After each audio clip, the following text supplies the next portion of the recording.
Green Corridor is a project-based studio course. Students work in cross-disciplinary teams on existing projects and new student-driven initiatives.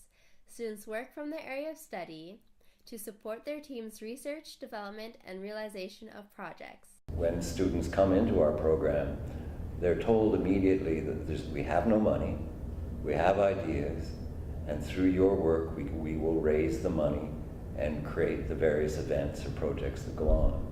And now we're getting relatively successful. The process is dynamic to allow people to learn to work in teams, to conquer problems that seem insurmountable, and at the same time to be able to make statements to the broader public, and again in a rather high-profile location.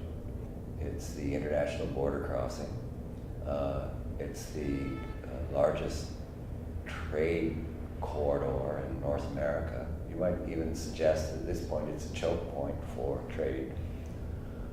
Its reality physically is something quite ugly. It's in fact a thoroughfare and very typical of a highway location. In such a celebrated location, what isn't realized is the contamination that occurs from the vehicles and the surrounding industrial areas.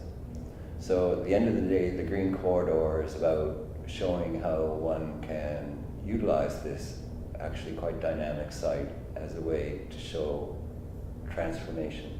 I wanted to bring to the class the sense of possibility, right? My art practice, my own personal practice, is based on the idea of pulling off things that seem kind of absurd or maybe seem bigger than what you might imagine you could do with a handful of people and a small budget.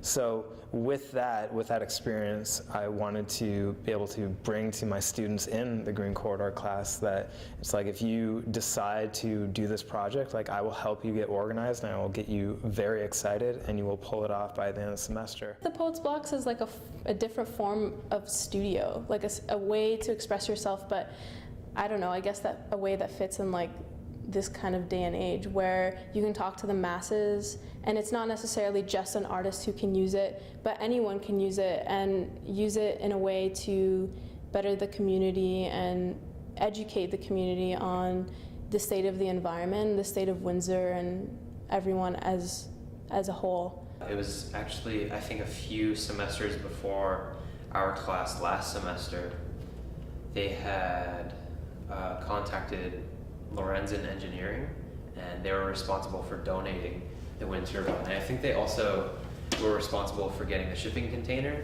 So we needed all these different things to make this project actually livable and make the space inside this Poets Blocks actually being able to work as a lab. When I was in the class in 2010, that it needed to actually be constructed and brought to site. So Kevin and I were lucky enough to be there during the whole stages of construction. A company called Metro Skylight in Toronto that I just made a phone call and I said, hey, look, like, we can do some pretty awesome promotional services. We're having an opening night. There's going to be like the dean's going to be there and the vice president and a bunch of news media. Like, if we can get a skylight donated to us, we'll put your name in the project and it could be a really great thing. And he said yes, and that was the first thing we got donated. It was like a $2,500 skylight that's fully automated, and the guy had called Poland to get it just for us, and it was pretty amazing.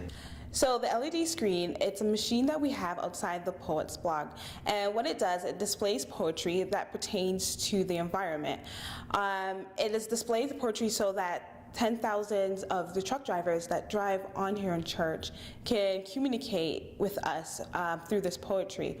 And how it works is that we have this new media. It's a software, a computer software, where students or people can go online or go inside the Poets Blocks and type in poetry and to communicate to the pedestrians and the truck drivers. We're doing the interior of the Poets Blocks. It will be used to house the computer for the LED unit that displays the poetry on the outside of the blocks, as well as it's self-contained, and it's supposed to be the key point of the Green Corridor application to draw attention to the program.